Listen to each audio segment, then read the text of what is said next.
Military Security Blankets, a program from the Center for the Study of Democratic Institutions in Santa Barbara. In the long history of military science, the importance of strategic positions has always been emphasized.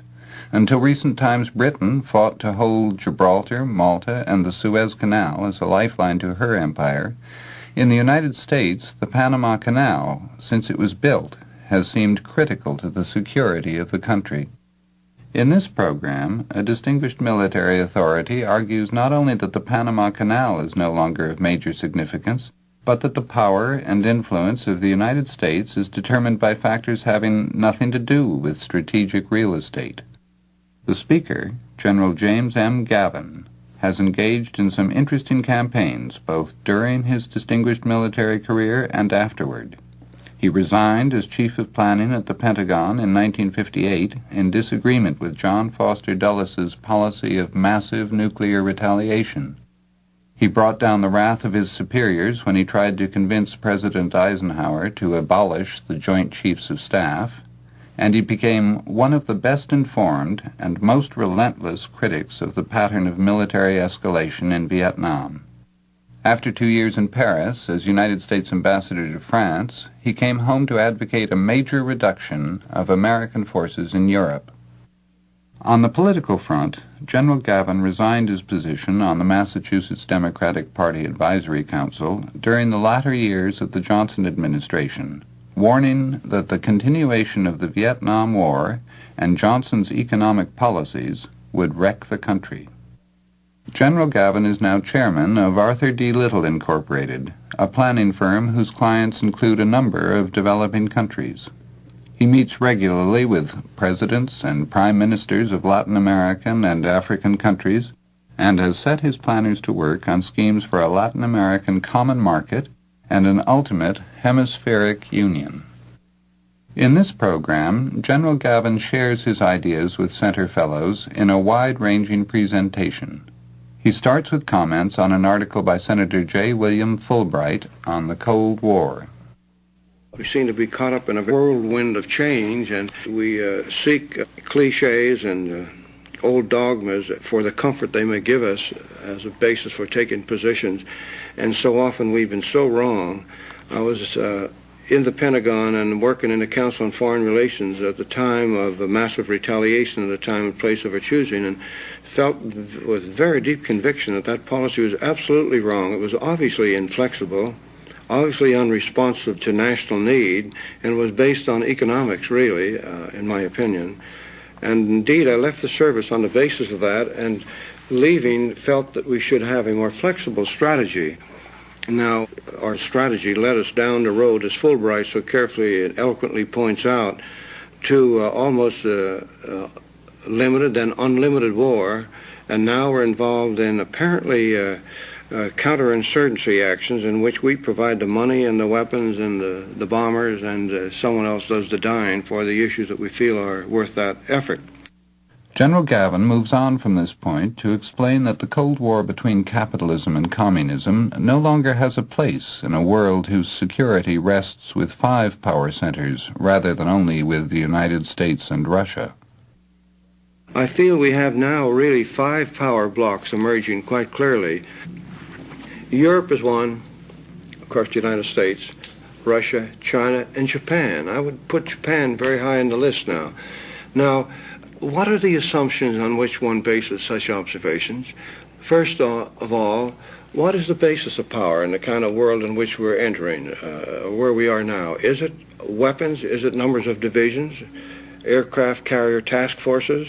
Is it economics, or what is it?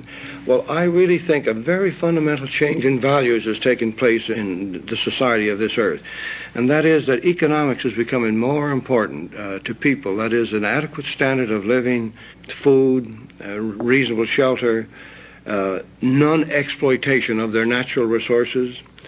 We've got to get away from this ratio of 1/3 of the human race uses 2/3 of the Earth's resources, because it cannot go on indefinitely.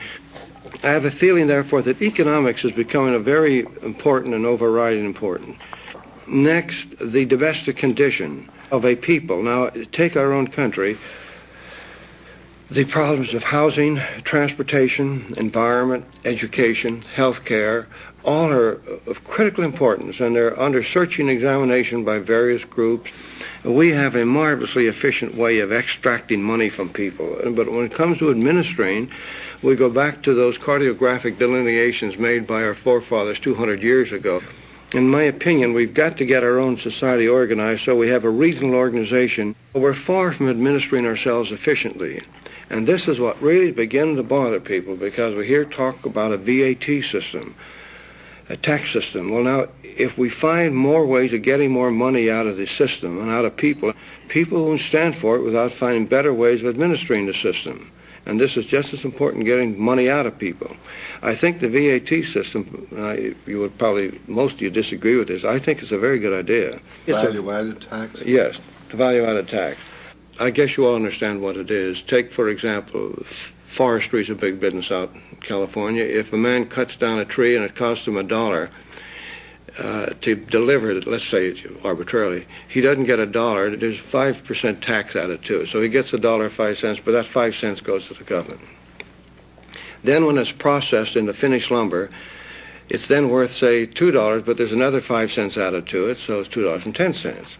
And then when it's made into a cabinet, there's perhaps another 10% added to it, so there's a 20% tax in it, and it sells to the consumer at around $4.20, but 20 cents goes to the government. What disturbs me about this system is that I think now that the government is going to get itself in a position where we're all going to be working 5 days, but 3 days is going to be for the government to support the hidden taxes. It means that our modern production methods, automation, efficiency and management and control of information and all this control of inventory, better marketing and so on, all means that we're all going to be doing a great deal more work for Uncle Sam. Well, if this is the case, we better get him administering the country better than he's now administering it. I'm talking about the importance of domestic affairs in the United States, but it's just as important in other countries. They're all having their problems, including the Soviet Union. Well, now, of overriding importance to me is economics, the domestic condition, and what people are doing about their future. I would base the strength of a nation upon a tripod of these three things to begin with. And indeed, I would call this a strategic measure of a nation's role in global affairs. And indeed, I would say further that the problem in Southeast Asia is not that we couldn't win tactical battles. We can win them all day long.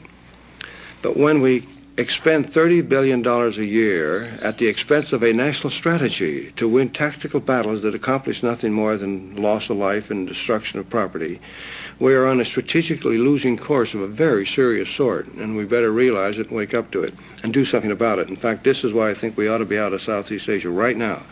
Well, now, if I were to use these parameters as a rough measure of stature of nations, I would clearly give high marks to Europe, Japan, China, Russia as power centers comparable to our own.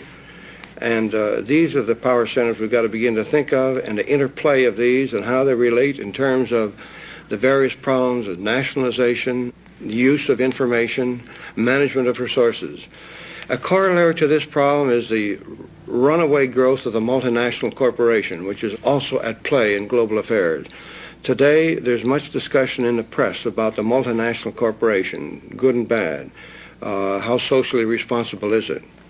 What does it do? If you talk to the multinational people, they'll say, we export technology, capital, and management know-how, and thus we help the underdeveloped countries achieve things they never would have dreamt of, but now we're helping them do it.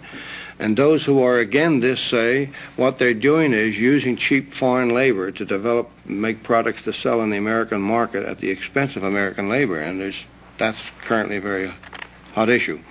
But that is a very important thing. The interesting thing to me about that is that while we talk about the political arrangements among nations and organize such things as NATO, United Nations, ComCon, the multinational corporation goes on willy-nilly, becoming not only multinational, but trans-ideological as well, going behind the Iron Curtain, growing with not many inhibitions and constraints, but also without getting